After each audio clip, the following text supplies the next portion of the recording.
आज जो बड़ी डेवलपमेंट है वो सेनेट के होने वाले इंतखाबात के हवाले से सुप्रीम कोर्ट के अंदर लगा केस है। सुप्रीम कोर्ट के अंदर आज चीफ इलेक्शन कमिश्नर को तलब किया गया और तलब किए जाने के बाद चीफ इलेक्शन कमिश्नर और उनके साथ जितने भी उनके साथी थे उनसे सवालात किए गए। चीफ इलेक्शन कमिश्नर को उनके रिप्रेजेंट जो कर रहे थे वो वकील थे। वकील साहब ने इस हवाले से तफसीलात बताई कि वो किस तरह सीक्रेसी के ऊपर काम कर रहे हैं और इससे पहले माजी में क्या होता रहा है।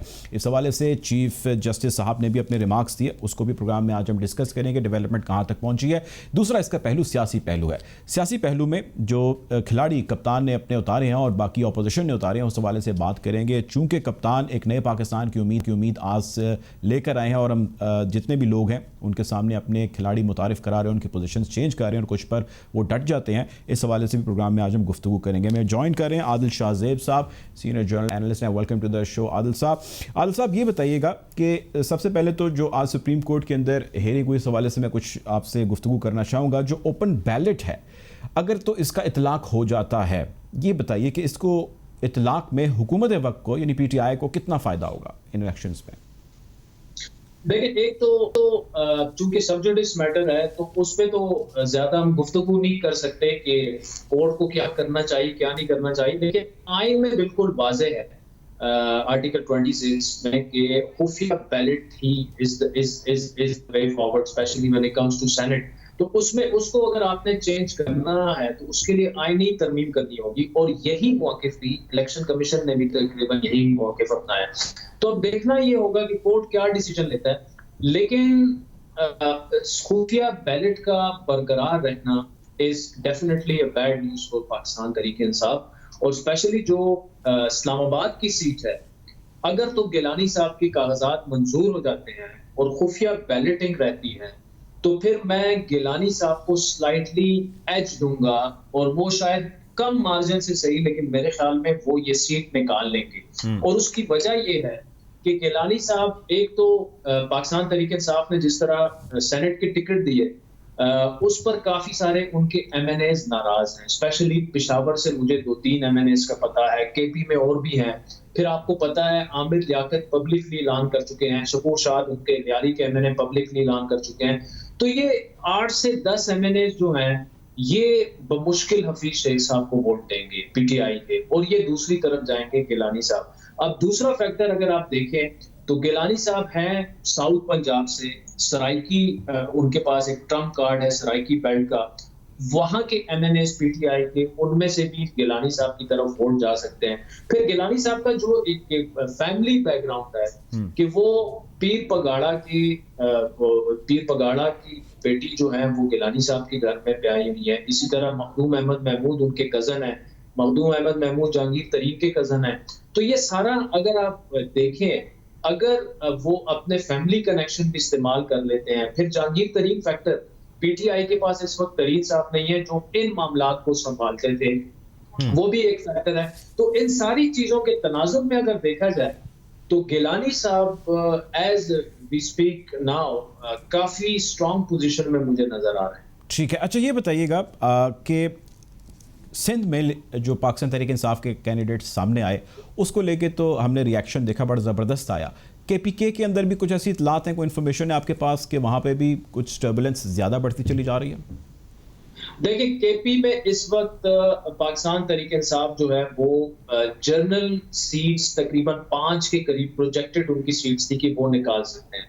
अब वहां पर हुआ क्या कि वहां पर उन्होंने तकरीबन 8 उम्मीदवारों का ऐलान किया हुआ है। अब 8 उम्मीदवारों में से 5 ही मुंतखब होने हैं और 3 जो है उन्होंने नाराज ही होना है। तो वहां पर तो सिचुएशन यह है कि शायद इसकी वजह से तहरीक इंसाफ एक आध सीट लूज कर सकती है, क्योंकि 5 में से एक उन्होंने बलूचिस्तान अवामी पार्टी के जो 3-4 एमपीएज हैं वो अपना सेनेटर इलेक्ट करवाएंगे केपी से। तो 4 सीटें जनरल रह जाती हैं, जिनमें कल इन्होंने शहरान तरक्की के वालिद जो है उनको भी टिकट दे दिया है। वहां से शिबली फराज साहब भी हैं, उसके अलावा मोहसिन अजीज भी वहां से हैं। फिर उन्होंने एक मीना खान जो जिनके बारे में कहा जा रहा है कि वो वाहिद वर्कर हैं जिनको टिकट मिला है तहरीक इंसाफ का, लेकिन वो भी कवरेज उम्मीदवार के तौर पर सामने आए हैं। तो वहां पर मामलात जो हैं वो काफी खराब हैं और स्पेशली जो एस्टेब्लिशमेंट के प्राइम मिनिस्टर के मामले खसूसी अरबाज शहजाद साहब, उनको टिकट ना देने से काफी एमएनएज और एमपीएस जो हैं वो नाराज हैं, क्योंकि अरबाब शहजाद साहब ऐसे हैं कि उन्होंने बिल्कुल पूरे पेशावर को कंट्रोल किया हुआ था तहरीक इंसाफ के लिए। स्पेशली 2018 के इंतखाबात में उनका जो रोल रहा है, जो 90 डे प्लान आपको याद होगा, ये भी उनका ब्रेन चाइल्ड था। तो पार्टी के अंदर काफी डिसेंट है, काफी अपसेट है लोग अरबाब शहजाद को टिकट ना मिलने पर। तो उसकी वजह से भी यकीनी तौर पर तहरीक इंसाफ में कुछ ना कुछ वोट जो हैं वो इधर उधर जा सकते हैं। फिर साथ में जो कुछ लोगों को टिकट्स दिए गए हैं, अब 3 टिकट्स ऐसे हैं जो कि मर्दान रीजन से हैं। फॉर एग्जांपल लियाकत तरकई साहब है, शहराम साहब के वालिद, अब उनका भी टोबैको का बिजनेस है। ज़ीशान खानजादा जो कि खानजादा खान के साहबजादे हैं, पीपल्स पार्टी में थे पहले, फिर तहरीक इंसाफ में शामिल हुए, वो भी टोबैको बिजनेस से हैं। इसी तरह फैसल सलीम साहब हैं, वो भी टोबैको बिजनेस से हैं। तो ये अरबपति हैं सारे। तो कारकुन जो पार्टी का एक वर्कर है, वो पीटीआई से आज ये सवाल कर रहा है कि हम एक दफा पहले आपको क्लीन मतलब पूरे सूबे में तहरीक इंसाफ ने गवर्नमेंट बनाई 5 साल, दोबारा फिर मेजॉरिटी डबल सीटें देकर वर्करों ने जिताया अपनी पार्टी को। लेकिन जब पार्टी टिकट तकसीम करने की बात होती है तो वही अरबपति लोग जो हैं वो बिठा दिए जाते हैं। यहाँ ना मेरिट को देखा जाता है, ना पार्टी से वफादारी को देखा जाता अच्छा है। आदिल, ये बताइएगा कि फैसल वाडा और जो सैफुल अबड़ो हैं, इनके ऊपर बड़ा रिएक्शन आया। मैं आपसे ये जानना चाहता हूँ, आप ज़ाहिर जर्नलिस्ट हैं, बड़ी करीब से देखते हैं मामलात को। फैसल वाडा साहब में ऐसा क्या है कि वज़ीर आज़म साहब बज़िद हैं कि जी वो ग्राउंड पे रहेंगे और खेलेंगे?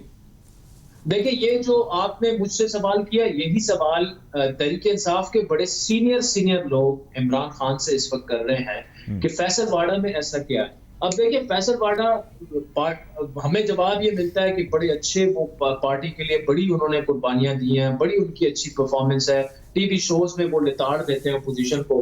फेयर इनफ, पार्टी के लिए उनकी परफॉर्मेंस अच्छी होगी, लेकिन देखिए इससे तहरीक इंसाफ साबित क्या कर रही है? इससे तहरीक इंसाफ साबित ये कर रही है कि एक बंदे को अगर उनकी कोई ट्रबल में आता है, फैसल वाडा के सर पर इलेक्शन कमीशन की जानिब से 62-63 की नाअहली की तलवार लटक रही है, तो प्राइम मिनिस्टर साहब ने उसे उठा के सेनेट का टिकट दे दिया। मतलब आप अपने ऐसे लोगों को बचाने के लिए किसी हद तक भी जा सकते हैं। किसी हद तक भी जा सकते हैं आप ऐसे लोगों को बचाने के लिए। हमारे साथ आदिल शाहज़ेब साहब मौजूद